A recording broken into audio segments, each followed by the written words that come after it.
मी महिन्यामध्ये ना 2 पुस्तकं वाचतो. 2 पुस्तकं जी शिक्षणाव्यतिरिक्तची आहेत. म्हणजे जे आपण जे बोलतो ना माइंडसेट रिलेटेड बुक्स आहेत. तर आहे ना माझा माइंडसेट असा बनत गेलाय, की आता मी तुम्हाला शपथ सांगतोय, एक पण गोष्ट अशी नाही की जी अवघड आहे. खूप माझे मित्र जेव्हा आम्ही भेटतो आणि आम्हाला बोलतात ना, की "अरे शशा जर एआय वगैरे आलं आणि आपलं सॉफ्टवेअर इंजिनिअर जर बंद पडले, तर आपण डेव्हलप काय करणार?" पण मी तुम्हाला शपथ सांगू का, मला आहे ना एक आपण बोलतो ना घड्याचा काटा 1 सेकंदाकडे झुकला, मला एवढा सुद्धा फरक नाही पडत आहे.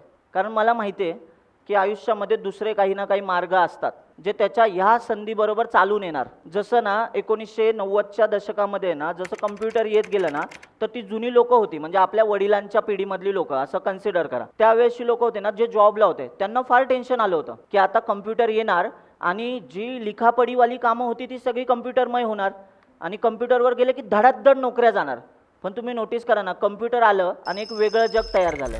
कम्प्युटरने जेव्हा लिखापडीमध्ये जॉब नव्हते ना, त्याच्या कितीतरी पटीने जॉब निर्माण केले. म्हणजे कम्प्युटर हा डेंजरस वाटत होता लोकांना, तो त्यांचा मित्र ठरला. एक्झॅक्टली सेम मी तुम्हाला सांगतोय. हे जे पुढे एआय येत आहे, मे बी खूप लोकांसाठी असं असेल की आपण सॉफ्टवेअर इंजिनियर आहोत, आपण काय कोड करणार जर एआयने करून दिला तर. पण ह्यांची दोघांची सांगड होऊन, सोबत होऊन काही ना काही नवीन जग तर तयार होईलच की नाही.